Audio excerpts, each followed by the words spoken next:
They forgot my 35th birthday completely. Radio silence. But when the Pentagon called looking for me 3 days later, suddenly my phone wouldn't stop ringing. Funny how family remembers you exist when men in suits start asking questions. I'd love to know which corner of the globe you're watching from. And if this story speaks to you, make sure to subscribe. Tomorrow's video is one you absolutely can't miss. I'm Sarah Chen, and for the past 8 years, I've been a cybersecurity specialist for Northrop Dynamics, a defense contractor in Arlington, Virginia. My job involves protecting classified communication networks that keep our military operations secure. It's the kind of work where you sign about 15 different non-disclosure agreements before they even tell you where the coffee machine is located. My family has never really understood what I do. To them, I'm just Sarah who works with computers. My sister Ashley thinks I fix laptops for the government. My brother Marcus assumes I'm some kind of glorified IT support. My mother, Patricia, introduces me at family gatherings as my daughter who's really good with technology. None of them have ever asked for specifics, and honestly, I couldn't tell them much even if they did. But they've always been perfectly happy to ask for money. When Ashley's husband lost his job last year, I quietly paid their mortgage for 3 months. When Marcus needed a down payment for his truck, I transferred $5,000 without hesitation. When Mom's air conditioning died in the middle of a Virginia summer, I had a new unit installed and paid for it completely. I've been the family's unofficial bank for years, and they've gotten comfortable with that arrangement. The thing is, I don't mind helping my family. What started to bother me was how they'd completely stopped seeing me as a person. I became a resource they could tap when needed. Phone calls only came when someone needed something. Holiday invitations felt obligatory. Family gatherings turned into updates about everyone else's lives, while mine was never mentioned, never asked about. Take last Christmas, for example. The whole family gathered at Mom's house in Richmond. Ashley spent an hour showing photos from her vacation to Mexico, the one I'd helped fund after her husband's job situation. Marcus brought his new girlfriend and talked endlessly about his promotion at the construction company. My teenage niece Emma showed off her new iPhone, another gift I'd purchased but Ashley took credit for. I sat in the corner, nodding and smiling, contributing nothing to the conversation, because whenever I tried to share something about my work, the subject changed immediately. "Oh, that's nice, dear," Mom would say, then immediately pivot to asking Marcus about his weekend plans, or Ashley about her garden. The pattern became so predictable, I started timing it. I could mention something about my job, and within 30 seconds, someone would interrupt with something completely unrelated. It was like I was invisible unless they needed something from me. So when July 15th rolled around this year, I decided to see what would happen if I didn't remind anyone it was my birthday. No casual mentions in the weeks leading up, no hints, no planning my own celebration like I'd done for the past few years. I just waited. July 15th came and went in complete silence. No phone calls, no text messages, no cards, nothing. I sat in my Arlington apartment that evening, eating takeout Chinese food and watching Netflix, wondering if maybe I'd somehow gotten the date wrong. I checked my driver's license just to be sure. Nope. July 15th, 1989. I was definitely 35 years old as of that day. The silence was deafening. These are the same people who make a massive production out of every other family milestone. Ashley's birthday gets a 3-day celebration. Marcus's birthday involves a family barbecue that requires 2 weeks of planning. Mom's birthday is basically a federal holiday in our family, complete with multiple dinners and gift exchanges that stretch across an entire weekend. But my 35th birthday? Complete radio silence. I didn't send any passive-aggressive texts. I didn't call anyone to hint that they'd forgotten. I just absorbed the reality of how little I mattered to them when they didn't need anything from me. The next day, July 16th, Ashley texted me asking if I could help her son Dylan with his college application essays. The irony wasn't lost on me. 24 hours after completely forgetting I existed, she was asking for a favor. I stared at that text for a long time. Ashley has a master's degree in English literature. She's perfectly capable of helping her own son with essays, but asking me meant she didn't have to spend her own time on it. I was the family's unpaid tutor, editor, financial advisor, and emergency fund, all rolled into one convenient package. I responded that I was busy with work projects and couldn't help. Ashley didn't reply. July 17th passed quietly. I went to work as usual, attended my security briefings, reviewed threat assessment reports, and updated firewall protocols on systems I'm not allowed to name. Normal day at the office, except I kept checking my phone during breaks, some small part of me still hoping someone would remember. Nothing. That evening, I was having dinner with my neighbor, Mrs. Rodriguez, an elderly woman who's become more of a family to me than my actual relatives. She asked how my birthday had been, and when I told her about the complete silence from my family, she looked genuinely shocked. "Maisha," she said, shaking her head, "that's not right. My granddaughter remembers my birthday, and she's only 7 years old." Mrs. Rodriguez was right. It wasn't right. But it was revealing. This wasn't an oversight or a busy week making everyone forgetful. This was a clear indication of how my family actually saw me. I was useful when they needed something, invisible when they didn't. That night, I made a decision. I wasn't going to chase them anymore. No more volunteering to pay for things. No more offering help before being asked. No more being the family safety net. If they wanted to treat me like I didn't exist, I'd give them exactly what they wanted. I had no idea that decision would be tested much sooner than I expected. July 18th started like any other Wednesday. I drove to the Northrop Dynamics facility, badged in through 3 different security checkpoints, and settled into my office in Building C. I was reviewing overnight security logs when my secure phone rang at 9:47 a.m. Sarah Chen speaking. "Ms. Chen, this is Colonel James Morrison from the Pentagon. I need to speak with you immediately regarding the Sentinel network breach yesterday evening." My stomach dropped. The Sentinel network was one of our most classified communication systems, used for coordinating special operations across multiple theaters. If it had been breached, this was a national security crisis. "Yes, sir. What do you need from me?" "We need you at the Pentagon within the hour. There's a car being dispatched to your location now. Pack everything you'll need for an extended deployment. This is Priority Alpha." Priority Alpha meant drop everything, national security emergency, people's lives are at stake. I'd only heard that classification used twice in my 8 years with the company. "Understood, sir. I'll be ready." I hung up and immediately started pulling together my emergency deployment kit. Laptop, secured drives, authentication tokens, enough clothes for at least a week. My hands were shaking slightly as I packed. Priority Alpha deployments usually meant something had gone very, very wrong. As I was locking my office, my department head, Dr. Williams, appeared in the hallway. "Sarah, I just got the call from DoD. They specifically requested you by name. Whatever this is, they need your expertise immediately." That was unusual. Typically, deployment requests came through official channels and could be filled by any qualified specialist. For them to request me specifically meant someone at the Pentagon knew my work personally. The black sedan arrived exactly when promised. The driver, a serious-looking man in a crisp suit, checked my ID twice before allowing me into the vehicle. The ride to the Pentagon was silent and fast, using routes I didn't recognize. During that drive, I realized something significant was happening. This wasn't a routine consultation or a standard briefing. The urgency, the specific request, the Priority Alpha classification, this was the kind of crisis that makes careers or destroys them. I also realized that for the first time in years, I felt truly valued. Someone at the highest levels of national security knew my name, knew my capabilities, and trusted me to handle something critical. The contrast with my family's complete indifference to my existence was stark. We arrived at the Pentagon at 11:15 a.m.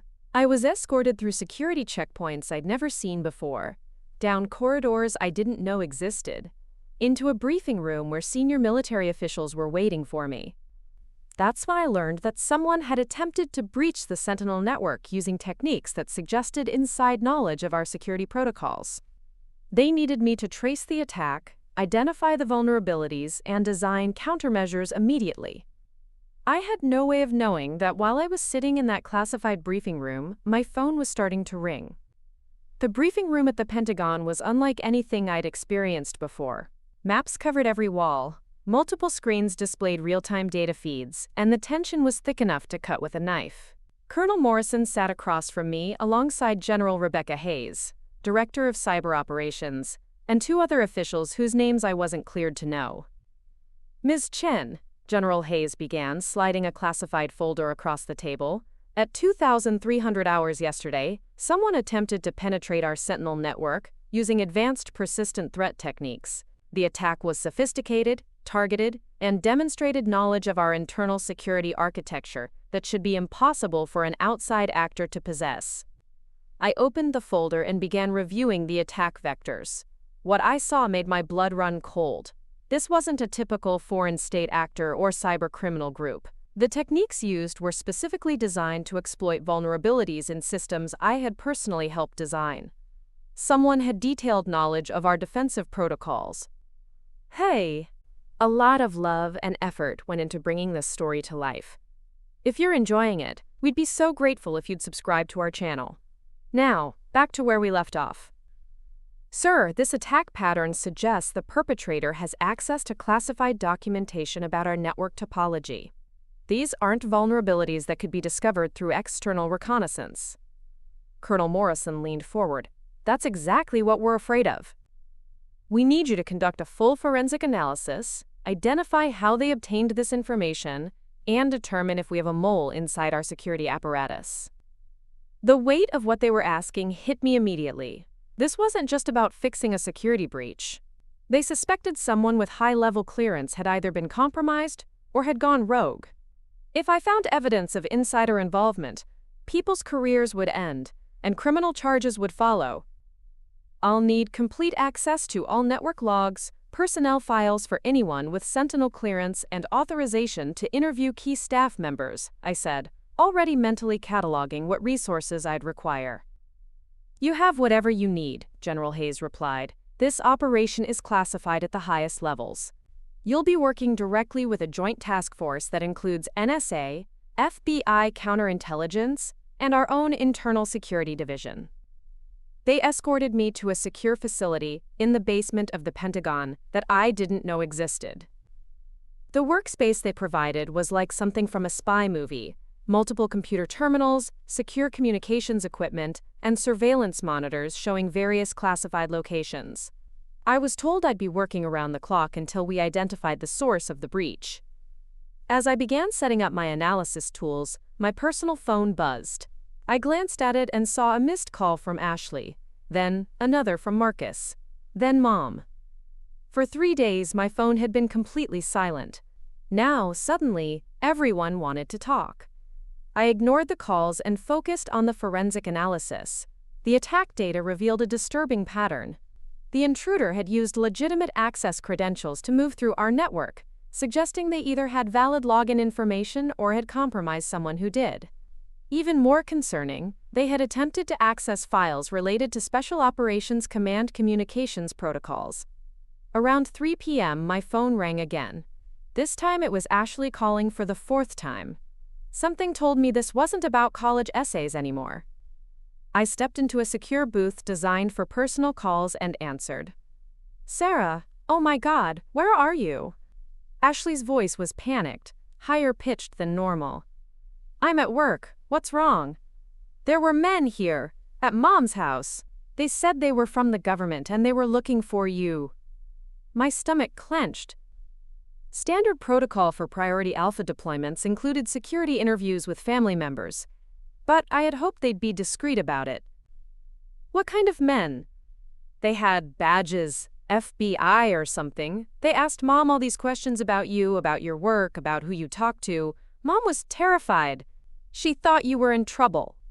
I could hear the accusation in Ashley's voice, as if somehow this was my fault for having a job that occasionally attracted federal attention.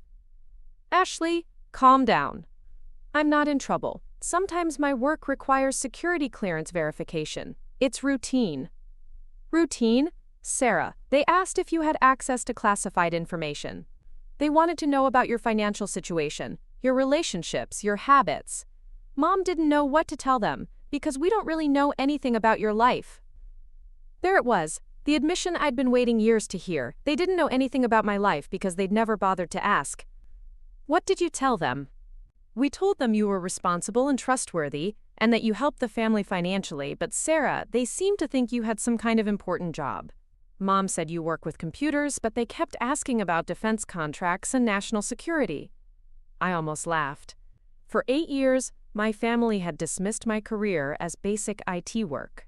Now federal agents were at their door asking about my access to classified information, and suddenly they were realizing they'd never actually understood what I did for a living.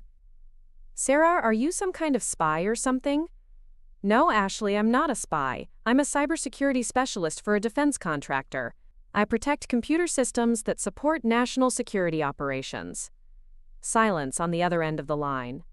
You never told us that. You never asked. Another long pause. The agents left their cards and said they might need to interview us again. Sarah, what's going on? Are you in danger? For the first time in our conversation, I heard genuine concern in Ashley's voice. Not annoyance, not accusation, but actual worry about my well-being. I can't discuss the details, but I'm working on something important for the government. The interviews are standard security protocols. You don't need to worry about me. But we do worry. We had no idea you were involved in anything this serious. Why didn't you tell us? I stood in that secure phone booth, listening to my sister ask why I hadn't shared details about my life, and felt a mixture of anger and sadness wash over me. Ashley, when was the last time you asked about my job? When was the last time any of you asked about my life, beyond whether I could help with some expense or favor? We care about you, Sarah. You care about what I can do for you. There's a difference. I could hear her breathing on the other end of the line, processing what I'd said. Look, I have to get back to work. Tell Mom and Marcus that everything is fine. The agents were just doing their job. Sarah, wait, we should talk about this. Maybe we could have dinner this weekend, and you could tell us more about what you actually do. This weekend I'll probably still be working. This is a big project. Okay, but soon, right? We want to understand better. I hung up without committing to anything. As I walked back to my workstation, I realized something had fundamentally shifted. For years, my family had treated my job as some vague, unimportant thing that paid well enough for me to help them out occasionally. Now that federal agents had shown up at their door asking serious questions, suddenly they wanted to understand what I actually did. It wasn't genuine interest in my life. It was concerned about how my work might affect them. I dove back into the forensic analysis with renewed focus. The attack patterns were becoming clearer, and what I was finding was deeply troubling. The intruder had accessed files containing communication protocols for overseas operations, troop movement scheduling systems, and intelligence-sharing networks with allied nations. Around 6 p.m., Colonel Morrison appeared at my workstation. Ms. Chen, how's the analysis progressing? Sir, I've identified the attack vector and traced the initial penetration point. The bad news is that the intruder had legitimate credentials. Someone with high-level clearance either willingly provided access or was compromised. His jaw tightened. Do you have a suspect list? I'm narrowing it down, but I need to interview 3 individuals who had access to the specific systems that were targeted. I also recommend immediate password resets for all Sentinel network users and implementation of additional authentication protocols. Make it happen, whatever you need. As Colonel Morrison walked away, my phone buzzed again. This time it was a text from Marcus. Agents came to my work too. My boss wants to know if I'm involved in something illegal. Call me. Then another from Mom. Sarah, honey, please call. I'm worried sick. These men asked so many questions I couldn't answer. And finally, one from Ashley. Dylan asked if his aunt is a secret agent. What should I tell him? I stared at these messages, realizing that my family's panic had nothing to do with concern for my safety, and everything to do with how my job was now affecting their lives. Marcus was worried about his reputation at work. Mom was confused and probably embarrassed that she couldn't answer basic questions about her daughter's career. Ashley was dealing with her teenager asking uncomfortable questions. None of them had asked if I was okay. None of them had expressed interest in my work beyond how it was impacting them. I turned my phone to silent and focused on what actually mattered, finding the person who had tried to compromise national security. Unlike my family's sudden attention, this work was genuinely important. By 9 p.m., I had identified the source of the breach. By 9 p.m. that evening, I had traced the security breach to its source, and what I found made my hands shake as I typed my preliminary report. The attack hadn't come from some foreign government or sophisticated criminal organization. It had come from Lieutenant Colonel David Brennan, a decorated military officer with 22 years of service and top-secret clearance. Brennan had been using his legitimate access credentials to systematically copy classified files over the past 6 months. The sophistication of his cover-up methods suggested this wasn't impulsive behavior or a moment of weakness. This was a carefully planned long-term operation to steal some of our most sensitive national security information. I immediately contacted Colonel Morrison, who arrived at my workstation within 15 minutes, along with 2 FBI counterintelligence agents I hadn't met before. "You're certain about this?" Agent Martinez asked, reviewing my forensic analysis. "Absolutely. The digital fingerprints are unmistakable."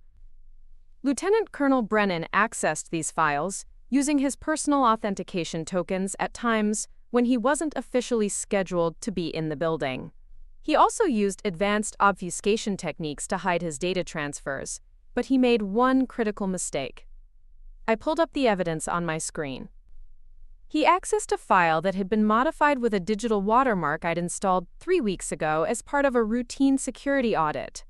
That watermark is invisible to normal users, but creates a unique signature when the file is copied or transmitted. Brennan's access triggered the watermark, and it logged his credentials automatically. Agent Rodriguez whistled low. "How much data are we talking about?" "Approximately 47 gigabytes of classified material, including communications protocols, troop deployment schedules, and intelligence sharing agreements with NATO allies. If this information reached hostile foreign governments, it could compromise operations across multiple theaters." The room fell silent as the implications sank in. This wasn't just a security breach, it was potential treason. Colonel Morrison was already on his secure phone, presumably arranging for Brennan's immediate arrest. Within minutes, I was receiving new orders. Conduct a complete audit of every system Brennan had accessed, identify any other potential collaborators, and implement emergency security protocols to prevent further breaches. This meant I'd be staying at the Pentagon indefinitely. The work was too sensitive to be done remotely, and they needed round-the-clock monitoring until we were certain the threat had been neutralized. As I began the expanded analysis, my personal phone started buzzing incessantly. I'd turned off the sound, but I could see call after call coming in from my family. Ashley had called 12 times. Marcus, 6 times. Mom, 8 times. They were also sending increasingly frantic text messages. "Ashley, Sarah, the FBI agents came back to Mom's house with more questions. They wanted to know about your security clearance and whether you've ever brought work home. Mom is having a panic attack." Marcus, "Whatever you're involved in, it's affecting my job. My supervisor pulled me aside asking if I'm a security risk. You need to fix this." "Mom, honey, please call. I don't understand what's happening. Are you in trouble? Are we in trouble?" I stared at these messages, feeling a cold detachment settle over me. 3 days ago, these same people couldn't be bothered to remember my birthday. Now that federal agents were asking questions about me, suddenly I was the most important person in their lives. But their concern wasn't about my well-being or my safety. It was about how my job was inconveniencing them. I made a decision that would define everything that followed. I composed a single group text message and sent it to all 3 of them. "I'm working on a classified national security matter. I cannot discuss details. The agents are doing their job. I am not in trouble. I will contact you when the situation permits. Do not call or text me again until then." Then I blocked all their numbers. The relief was immediate and profound. For years, I'd been responding to their calls and texts immediately, dropping whatever I was doing to address their needs, their crises, their requests for help. Now, when I was working on something genuinely critical to national security, they were still trying to make it about themselves. I turned off my personal phone completely and focused on the work that actually mattered. Over the next 3 days, I worked 18-hour shifts analyzing every byte of data Brennan had accessed.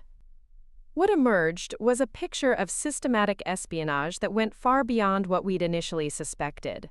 Brennan had been selling classified information to a foreign intelligence service for at least 2 years, using the proceeds to pay off gambling debts he'd accumulated at underground poker games.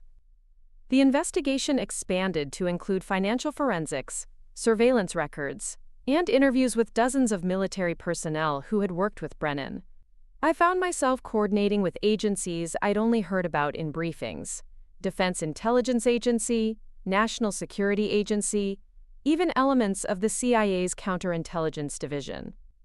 On the 4th day, General Reyes personally commended my work during a high-level briefing attended by officials from the National Security Council.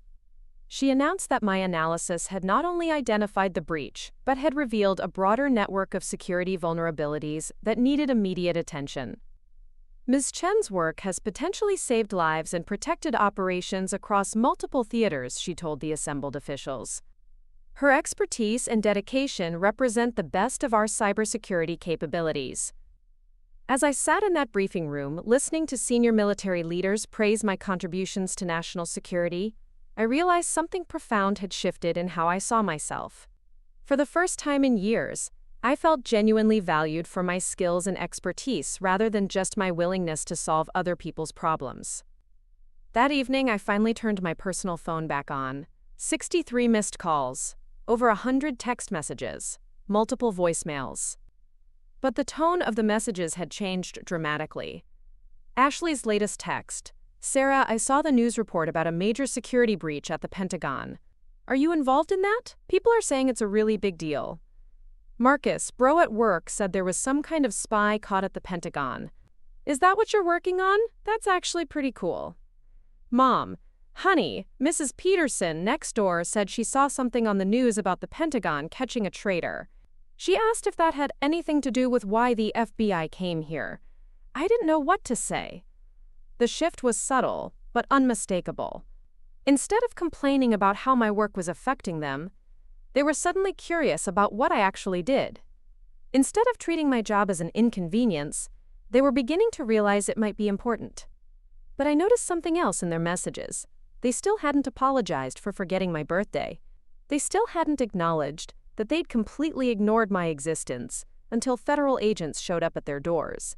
Their newfound interest in my life was based entirely on external validation from law enforcement and news reports.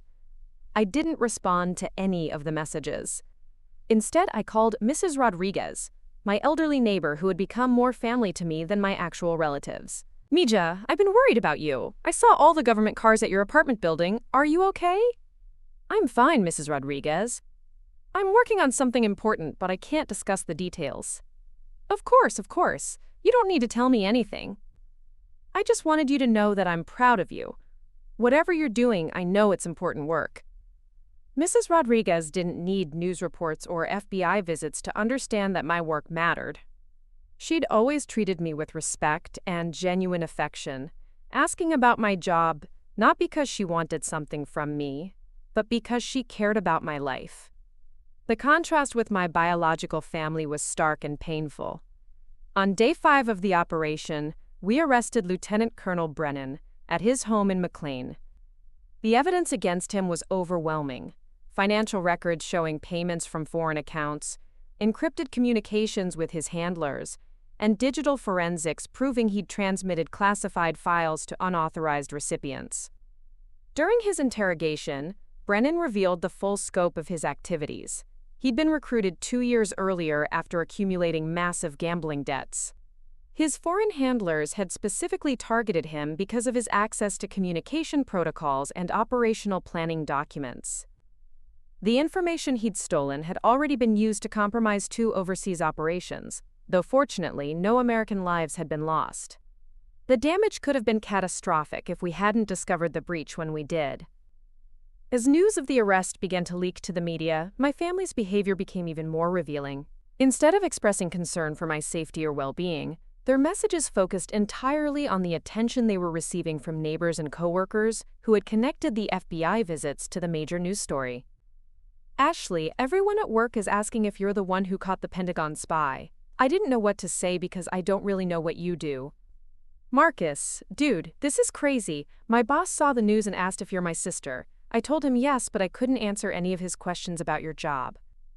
Mom, the ladies at church are all talking about the spy case. When they found out the FBI came here about you, they started asking so many questions I couldn't answer. Sarah, I'm embarrassed that I don't know more about my own daughter's work. There it was. The truth was finally exposed. They weren't proud of me. They weren't concerned about me. They were embarrassed that other people knew more about my importance than they did. My phone buzzed with another message from Ashley. We should all get together this weekend so you can tell us about your real job. Dylan thinks it's cool that his aunt might be famous. I stared at that message for a long time.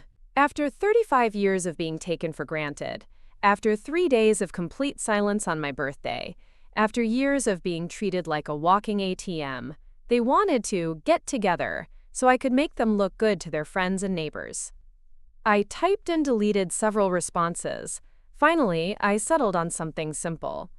I'm still working. Priority Alpha classification means no personal time until the operation concludes. It was true, but it was also a choice. I could have made time for family if I'd wanted to, but I didn't want to.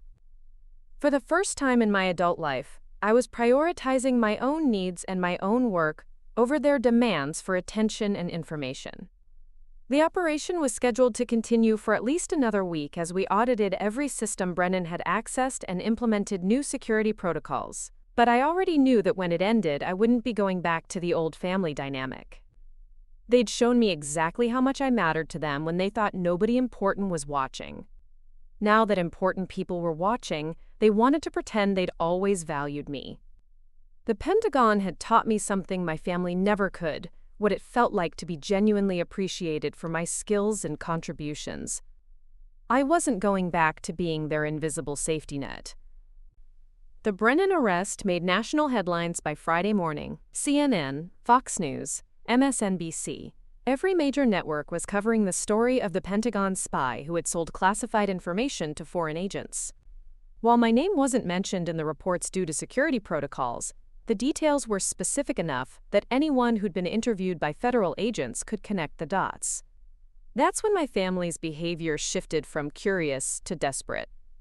Ashley showed up at my apartment building at 6 a.m. on Saturday morning. I watched through my window as she stood outside, pressing every buzzer until someone let her into the lobby. When she reached my floor, she pounded on my door for 10 minutes straight. "Sarah, I know you're in there. We need to talk. This is ridiculous." I didn't answer. I sat at my kitchen table drinking coffee and watching her through the peephole as she alternated between knocking and calling my blocked number. After 20 minutes, she finally gave up and left. An hour later, Marcus tried a different approach. He brought his new girlfriend, thinking maybe a stranger's presence would guilt me into opening the door. They sat in the hallway outside my apartment for 2 hours, talking loudly about how worried they were about me and how family should stick together during difficult times. The irony was suffocating. During actually difficult times, like when I was working 80-hour weeks on critical security projects, or when I was dealing with the stress of handling classified information that could affect national security, they'd never shown this level of concern. But now that their neighbors and coworkers were asking questions they couldn't answer, suddenly my well-being was their top priority. I had the weekend off from the Pentagon while they processed Brennan and prepared for the next phase of the investigation. Instead of spending it dealing with my family's manufactured crisis, I decided to visit Mrs. Rodriguez. She'd been checking on my apartment while I was working around the clock, and I wanted to thank her properly. "Micha, you look tired," she said, ushering me into her kitchen where she immediately started making empanadas. "This work you're doing, it's important, but it's taking a lot out of you." "It is important," I agreed. "More important than I can explain." "You don't need to explain anything to me. I can see it in your eyes. You're doing something that matters." Mrs. Rodriguez had emigrated from El Salvador 40 years ago and had raised 6 children as a single mother while working 3 jobs. She understood the value of meaningful work and personal sacrifice in ways my biological family never had. "My children used to get angry with me for working so much," she continued, rolling dough with practiced efficiency. "They wanted me home more, wanted me to attend every school event, every birthday party. But I was working to build a better life for them. Sometimes the people who love you don't understand that the work you do today creates the opportunities they'll have tomorrow. What if they don't actually love you?" I asked quietly, "What if they just love what you can do for them?" Mrs. Rodriguez stopped rolling and looked at me directly. "Then you learn to love yourself enough to walk away." That afternoon, while I was helping Mrs. Rodriguez tend her garden, my doorbell rang repeatedly. Through her window, I could see Mom standing outside my building with a large gift bag and what appeared to be a homemade cake. "That's your mother?" Mrs. Rodriguez asked. "Yes." "She looks nervous." Mom was indeed nervous.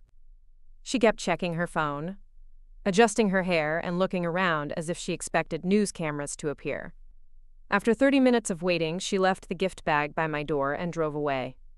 Later that evening, I retrieved the bag. Inside was a hastily purchased birthday card, one of those generic happy birthday cards from a grocery store with no personal message beyond "Love, Mom," along with a store-bought cake that was clearly a last-minute purchase. The receipt was still in the bag, dated that morning. The card's timing was particularly revealing. My birthday had been 12 days ago, but now that she needed something from me, suddenly she remembered I had a birthday worth acknowledging. I threw the cake away and kept the card as evidence of their desperation. Sunday brought a new tactic: emotional manipulation through intermediaries. My phone, which I'd unblocked to receive work-related calls, started ringing with numbers I didn't recognize. The first call was from my teenage niece Emma, Ashley's daughter. "Aunt Sarah, it's Emma. Mom gave me your number and asked me to call you." "Hi, Emma. How are you doing?" "I'm okay, but Mom is freaking out. She's been crying a lot and saying you hate the family now. She made me call because she thought you'd answer if it was me." The manipulation was breathtaking. Ashley was using her own daughter as an emotional weapon, coaching a 16-year-old to guilt me into compliance. "Emma, I don't hate anyone. I'm just very busy with work right now. But Mom says you won't talk to any of us and that you're angry about something. She says maybe if we all apologized for whatever we did wrong, you'd forgive us. But we don't know what we did wrong." There it was.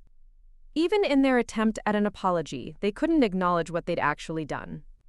They were willing to offer a generic apology for unspecified wrongdoing if it would restore their access to me. "Emma, this isn't about apologies. Sometimes adults need space to focus on important work. Your mom will understand eventually." "Okay, but Aunt Sarah, whatever you're doing at your job, it must be really important. Some kids at school said their parents are talking about the spy thing on the news and how you might be involved in catching him. That's pretty cool." After Emma hung up, I realized that even my teenage niece understood the significance of my work better than her mother did. The next generation was already more perceptive than the adults who'd raised them. The second call came from Dylan, Marcus's son, who was about to start college. "Aunt Sarah, Dad asked me to call you. He's really worried because he doesn't understand what's happening with your job and the FBI and everything." "What did your dad tell you to say, Dylan?" There was a pause. "He said to tell you that the family misses you and wants to support you through whatever you're going through. But honestly, Aunt Sarah, I think Dad just wants to know if you're famous now." Dylan's honesty was refreshing. At 18, he was mature enough to see through his father's manipulation. "I'm not famous, Dylan. I'm just doing my job." "Yeah, but your job is catching spies and protecting national security, right? That's actually amazing. I'm thinking about majoring in cybersecurity because of you." It struck me that Dylan, who I barely saw except at holiday gatherings, had been paying more attention to my career than his own father had. He'd noticed my work was in cybersecurity, understood its importance, and was even considering it as his own career path. "That's a great field, Dylan. If you want to talk about it sometime, I'd be happy to share what I know." "Really? That would be awesome.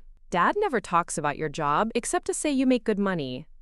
After Dylan hung up, I sat in my apartment thinking about the generational divide I was witnessing. The younger family members, Emma and Dylan, were curious about my work and impressed by its importance. The adults, Ashley, Marcus, and Mom, were only concerned about how my job affected them personally. Monday morning brought the most desperate attempt yet. I arrived at the Pentagon to find Colonel Morrison waiting for me with an unusual expression. "Ms. Chen, we've had some interesting phone calls over the weekend." "Sir?" "Your family members have been calling the Pentagon switchboard asking to speak with you. They told the operators it was a family emergency." My face burned with embarrassment. Sir, I apologize, there's no family emergency. They're just trying to circumvent the fact that I've asked them not to contact me during this operation. We figured as much. The operators are experienced with family members who get creative when they can't reach their loved ones through normal channels. But Ms. Chen, one of the calls was more concerning. He handed me a transcript of a recorded conversation. Your brother Marcus called this morning claiming that you might be having a mental health crisis and that the family was worried about your psychological stability. He suggested that someone should check on your fitness for duty. I read the transcript with growing horror. Marcus had actually tried to sabotage my security clearance by suggesting I was mentally unstable. He'd implied that my refusal to communicate with family was evidence of a psychological breakdown that might compromise my work on classified projects. Sir, I can assure you that I'm mentally and emotionally stable. My decision to limit family contact during this operation is purely personal. We know that, Ms. Chen. Your work performance has been exemplary, and your psychological evaluations are all current and satisfactory, but this does illustrate the kind of pressure you're under from personal relationships. Colonel Morrison paused, studying my face. Ms. Chen, in my experience, family members who truly care about someone's well-being don't try to sabotage their security clearance. They trust that person to know what's best for themselves. His words hit harder than I'd expected. A complete stranger, someone I'd only known for a week, understood my family dynamics better than people who'd known me my entire life. Thank you, sir. I'll make sure this doesn't happen again. Actually, we're implementing a communication blackout for all personnel working on this operation. No personal calls or messages during work hours, and all family communications will be screened through security protocols. This isn't punishment, it's protection. As I walked to my workstation, I realized that my family's desperation had escalated to the point where they were willing to damage my career to regain control over me. Marcus had actually called the Pentagon to question my mental fitness, knowing that such accusations could end my security clearance and destroy my professional reputation. That wasn't love, that wasn't a concern. That was punishment for refusing to comply with their demands. The gloves were officially off, and I was done pretending this was about family bonds or misunderstandings. This was about power, control, and their fury at losing access to someone they'd taken for granted. It was time to show them what strategic thinking really looked like. The communication blackout at the Pentagon was supposed to protect me from outside distractions, but it also had an unexpected consequence. It forced my family to get creative in ways that revealed exactly who they really were. Wednesday morning, I received a call from Dr. Jennifer Walsh, my primary care physician. Sarah, I have a very unusual situation. Your mother called my office yesterday claiming there was a family medical emergency, and that she needed to reach you urgently. When my staff explained that patient confidentiality prevents us from sharing contact information, she became quite agitated. What kind of medical emergency did she claim? She said your father had suffered a heart attack and was in intensive care, and that the family needed you immediately. I felt a chill run down my spine. Dr. Walsh, my father died in a car accident when I was 12 years old. There was a long pause on the other end of the line. I see. Well, that certainly explains why I couldn't find any medical records for him in our system. Sarah, I have to ask, are you aware that your mother attempted to fraudulently obtain your personal information by fabricating a medical emergency? I'm aware that my family has been trying to contact me through unconventional means. I didn't realize they'd escalated to medical fraud.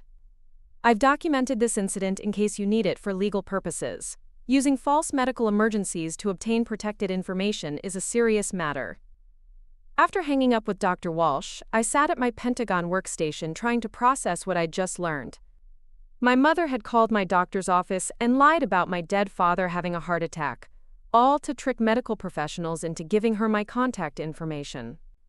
This wasn't desperation anymore, this was sociopathic behavior. 20 minutes later, my secure work phone rang. It was Agent Martinez from the FBI counterintelligence team. Ms. Chen, we've had some developments you need to know about. Your family members have been making inquiries about you that have triggered some security flags. What kind of inquiries? Your sister Ashley called the HR department at Northrop Dynamics yesterday claiming to be conducting a security clearance verification on your behalf. She asked detailed questions about your work schedule, your access levels, and your recent assignments. I closed my eyes. She doesn't work for any government agency. She has no authority to conduct security clearance verifications. Exactly. When HR asked for her credentials and authorization, she hung up. But the concerning part is that she demonstrated knowledge of security clearance terminology that suggests she's been researching how our vetting processes work. Agent Martinez continued, "We also intercepted communications indicating that your brother Marcus has been asking questions about Pentagon security protocols in online forums. He's been posting in military contractor discussion groups asking about visitor access, communication procedures, and emergency contact protocols. Are you saying they're trying to find ways to circumvent security measures? It appears they're attempting to find alternative methods to reach you by exploiting vulnerabilities in official channels. This kind of behavior is what we watch for when foreign agents try to target cleared personnel through their families." The implications hit me like a physical blow. My family's behavior was so manipulative and boundary violating that it was triggering the same security protocols designed to protect against foreign espionage. Agent Martinez, what are my options here? We can add your family members to a watch list that prevents them from making security-related inquiries about you. We can also flag their names in case they attempt to approach other cleared personnel or make additional false emergency claims. Please do that. There's one more thing, Ms. Chen. We've been monitoring social media activity related to the Brennan case, and your sister has been posting some concerning content. Agent Martinez pulled up Ashley's Facebook page on his tablet and showed me a series of posts from the past few days. When your sister works for the government but won't tell you what she actually does. #family secrets, #national security. FBI agents asking questions about your family member hits different when you realize you don't actually know them at all. #sister mystery. Some people think they're too important to answer their family's calls. Must be nice to have top secret friends. #drama. But the most disturbing post was from that morning. Watching the news about Pentagon spies and wondering what other secrets are being kept from the people who matter most. Family should come before government loyalties. Just saying. United States #family first, #truth. She's essentially broadcasting to her social media network that you're involved in classified work, Agent Martinez explained. This kind of public speculation about cleared personnel can attract unwanted attention from hostile actors. Can you make her stop? We can have a conversation with her about operational security and the legal consequences of interfering with national security operations. Sometimes a visit from federal agents helps people understand the seriousness of their actions.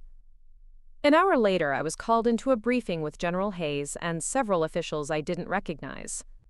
They sat me down in a secure conference room and delivered news that would change everything.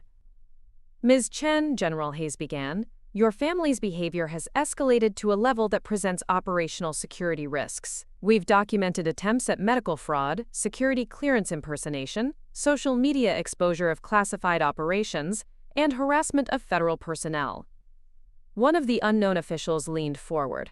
"I'm Deputy Director Thompson, from the Office of Personnel Management. Based on the pattern of behavior we've observed, we're recommending that you be relocated to a secure facility for the duration of this operation." Relocated?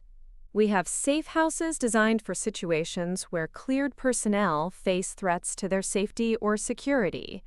Your family's actions suggest they're willing to compromise operational security to achieve their goals. That makes them a liability. General Reyes added, "This isn't punishment for your family's behavior. This is protection for you and for the classified work you're conducting. We cannot allow personal relationships to jeopardize national security operations." The irony was staggering. My family's desperate attempts to force me back into their lives had resulted in the government literally hiding me from them.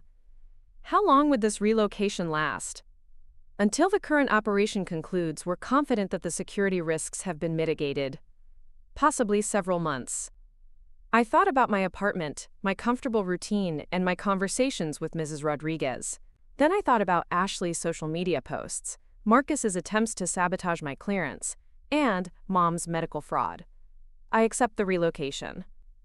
Within 4 hours, I was moved to a secure facility in Northern Virginia that looked like an upscale corporate retreat center but functioned like a minimum security prison for people who needed protection rather than punishment.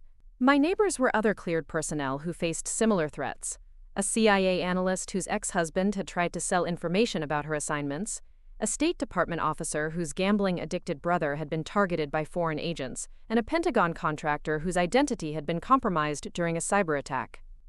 We were the walking wounded of the national security community, people whose personal relationships had become professional liabilities.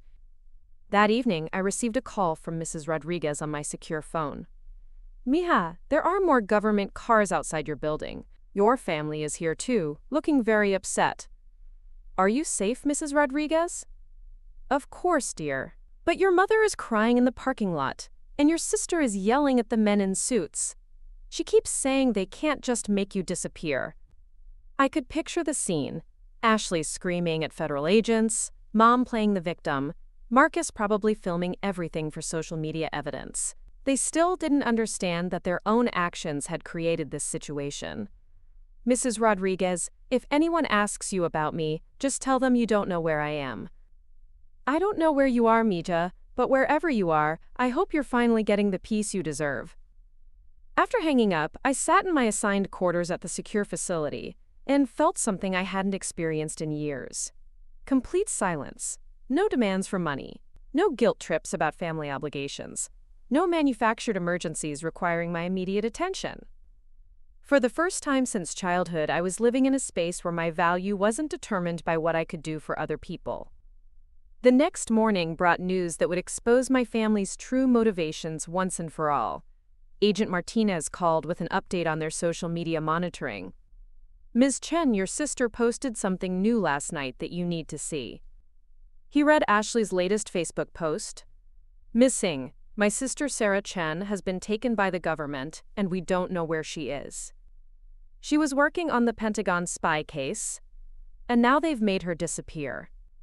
If you have any information about government facilities where they might be keeping her, please contact me immediately." This is what happens when you speak truth to power. #Where is Sarah? #government cover-up. #family rights. "She's essentially crowdsourcing an attempt to find your location," Agent Martinez explained. "She's also framing this as if you're being held against your will, when you voluntarily accepted protective custody. What happens now? Now we have evidence that your family represents an active threat to operational security.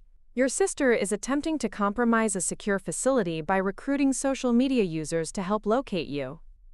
This crosses the line from harassment into potential obstruction of federal operations." Within hours, Ashley, Marcus, and Mom received visits from federal agents who explained the legal consequences of continuing their behavior. They were presented with cease and desist orders that explicitly prohibited any further attempts to locate me, contact my employers, or discuss my work on social media. The visits were recorded and would become evidence if they violated the orders. But rather than accepting responsibility for their actions, they doubled down in ways that revealed their true character. Ashley's response was to hire a lawyer and threaten to sue the government for kidnapping me. Marcus started a GoFundMe campaign to, quote, fund legal action against government overreach and, quote, bring Sarah home. Mom gave an interview to a local news station claiming that federal agents had brainwashed her daughter and turned her against her family. None of them acknowledged that their own behavior had created this situation. None of them expressed concern for my safety or well-being. Instead, they focused entirely on their own victimhood and their perceived rights to access me regardless of my wishes. As I watched their public meltdown from the safety of the secure facility, I realized that the government had given me something my family never could: the ability to set boundaries that couldn't be violated through manipulation, guilt trips, or emotional blackmail. For the first time in my adult life, I was truly free from their control. And they were absolutely furious about it. 3 months later, the Brennan investigation concluded with his conviction on 12 counts of espionage. The security protocols I'd designed were implemented across all defense contractor networks, and my work was credited with preventing what could have been one of the most damaging intelligence breaches in recent history. General Hayes personally presented me with the Exceptional Civilian Service Award, the highest honor the Department of Defense can bestow on a non-military employee. The ceremony was held at the Pentagon with officials from multiple agencies in attendance. Ms. Chen's dedication to protecting our nation's security exemplifies the highest standards of public service, General Hayes announced. Her expertise, integrity, and commitment have safeguarded operations that protect American lives around the world.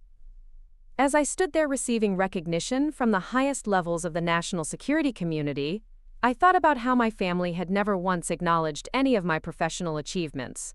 They'd attended none of my work presentations, celebrated none of my certifications, and understood none of my contributions to national security.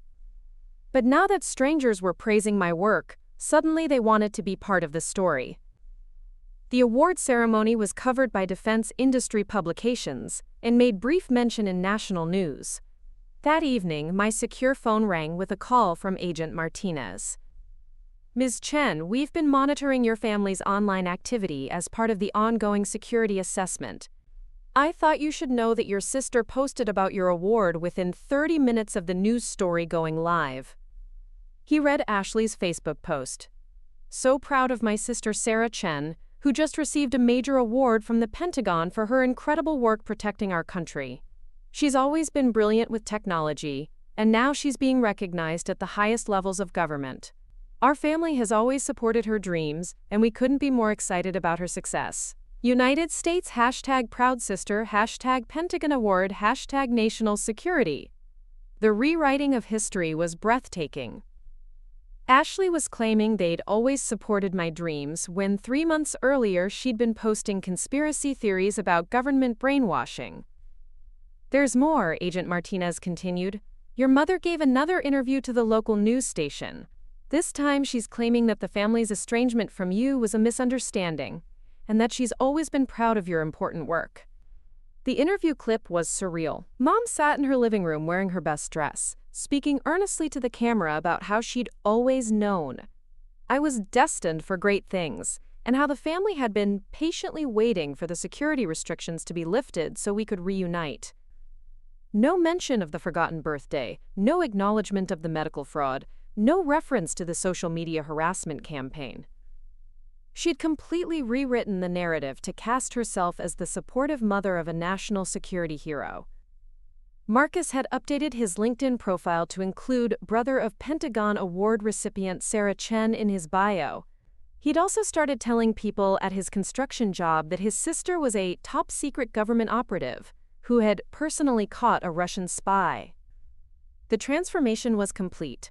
Now that my work had received external validation at the highest levels, they were desperate to associate themselves with my success. They wanted the reflected glory without acknowledging the years of neglect and recent months of harassment. But I was no longer the person who desperately sought their approval. The secure facility had given me time to work with Dr. Patricia Coleman, a psychologist who specialized in helping cleared personnel deal with family relationships that had become security liabilities. Through our sessions, I'd come to understand that my family's behavior followed a classic pattern of financial and emotional exploitation. Sarah, Dr. Coleman had explained during one of our sessions, people who truly love you celebrate your successes regardless of whether they understand your work. They don't need external validation to be proud of you. But they're claiming they were always proud. They're saying the separation was just a misunderstanding. Actions reveal true motivations. They forgot your birthday when they thought you were unimportant. They harassed you when you set boundaries. They committed fraud and security violations when you wouldn't comply with their demands. Now they're claiming credit for your success when it benefits them socially. Dr. Coleman helped me see that their current behavior wasn't different from their past behavior. It was the same pattern of using me for their benefit, just adapted to new circumstances. 6 months after entering protective custody, I was cleared to return to normal life with a new identity protection status that prevented my family from accessing my personal information through official channels. I was also offered a permanent position with a joint DoD-NSA cybersecurity task force that came with a significant salary increase and the kind of career advancement I'd always dreamed of. I decided not to return to my old apartment. Instead, I purchased a house in Alexandria, Virginia, under enhanced privacy protections that made my address confidential. I wanted a fresh start in a place my family couldn't find. Mrs. Rodriguez was the only person from my old life I maintained contact with. I helped her relocate to a senior living community near my new home. where she could be closer to her grandchildren while still being part of my chosen family. "Mija, you look different," she observed during one of our weekly dinners. "Stronger, more peaceful." She was right.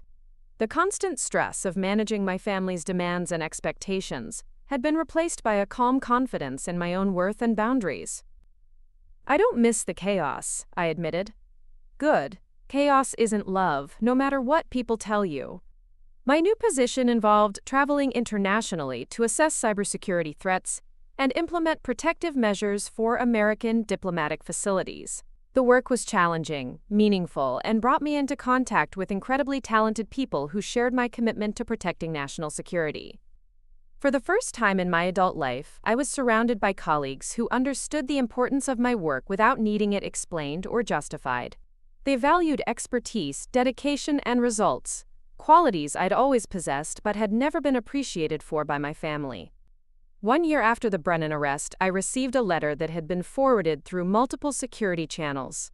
It was from Ashley, written on expensive stationery with a return address I didn't recognize. The letter was a masterpiece of manipulation, disguised as an apology. "Dear Sarah, I hope this letter finds you well, and that you're able to receive personal correspondence now. We've all been so worried about you, and hoping that the security situation has been resolved. I want to apologize for any misunderstandings that occurred during that difficult time. We were scared and confused about what was happening, and we may have reacted in ways that weren't helpful. We never meant to cause problems for your important work. Mom's health hasn't been good lately, and she talks about you constantly. She keeps your Pentagon award article on her refrigerator and shows it to everyone who visits. We're all so proud of what you've accomplished. I know you're probably very busy with your new position. We saw the announcement in the Washington Post about your promotion, but we'd love to have you back in our lives. Dylan is starting his cybersecurity program at Virginia Tech this fall, and he'd love to talk to his famous aunt about career opportunities. We miss you, Sarah. We know we made mistakes, but family is family. We should stick together, especially now that you're doing such incredible work that makes us all proud. Please consider reaching out when you're ready. We'll respect whatever boundaries you need, but we hope those boundaries can include some room for the people who have always loved you. Love always, Ashley. P.S. Marcus and his girlfriend got engaged, and they'd really like you to be part of the wedding if possible." I read the letter twice, analyzing it like I would a piece of malicious code trying to penetrate a secure system. Every sentence was carefully crafted to minimize their past behavior while maximizing their claims on my success and future. They'd always loved me despite forgetting my birthday. The harassment was just misunderstandings, born of worry, not deliberate boundary violations. They were proud now that my achievements were publicly recognized, and naturally, they had immediate requests. Dylan wanted career advice. Marcus wanted me at his wedding. Most tellingly, there was no acknowledgement of the specific harms they'd caused, no mention of medical fraud, security violations, or social media harassment. Just vague references to mistakes and reactions that weren't helpful. I showed the letter to Dr. Coleman during our monthly check-in session. "What do you notice about this letter, Sarah?" "It's designed to make me feel guilty for maintaining boundaries while offering nothing concrete in return. They want access to my success, my network, and my financial resources, but they're not offering genuine accountability or change. And how does it make you feel?" "Nothing, really. I'm not angry anymore. I'm not hurt. I just see it for what it is, another attempt to manipulate me into resuming my old role as their resource." "That's significant growth. A year ago, this letter would have caused you considerable emotional distress." She was right. I'd moved beyond anger and hurt into a space of clear-eyed assessment. My family's motives were transparent now, and their tactics no longer had power over me. I didn't respond to Ashley's letter. 2 years later, I received notice that I'd been selected for the Presidential Award for Excellence in Science, Mathematics, and Engineering. The ceremony was held at the White House, with the president personally recognizing my contributions to national cybersecurity. The photos from that day show me shaking hands with the president, surrounded by the most accomplished scientists and engineers in the country. I'm smiling genuinely, standing confidently among people who understand and value the work I do. My family saw the photos in news coverage, of course. They posted congratulatory messages on social media, shared articles about my achievements, and continued to bask in reflected glory, while respecting the boundaries I'd established. They'd learned that I was beyond their reach but not beyond their pride, when that pride served their social status. I never responded to their public congratulations. I never reached out to reestablish contact. I never offered explanations or second chances. Instead, I built a life filled with meaningful work, genuine relationships, and the peace that comes from being valued for who you are, rather than what you can provide. Mrs. Rodriguez attended the White House ceremony as my guest. Afterward, as we walked through the Rose Garden, she asked me if I ever missed my family.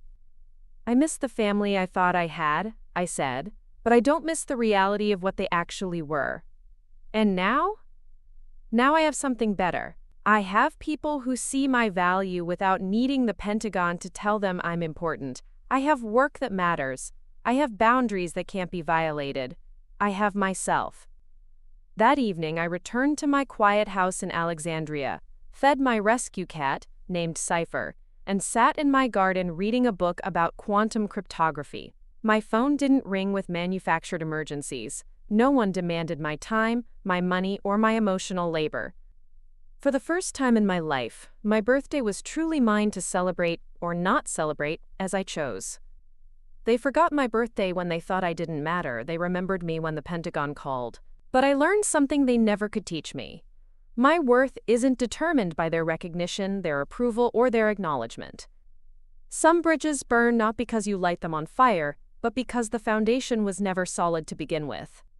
And sometimes, the view from the other side is exactly what you needed to see all along. Looking for more? We've got 2 amazing stories ready for you, right on screen. If this one touched you, these are absolutely worth your time. Click to watch them now. And hey, subscribe and hit that bell to never miss our latest uploads.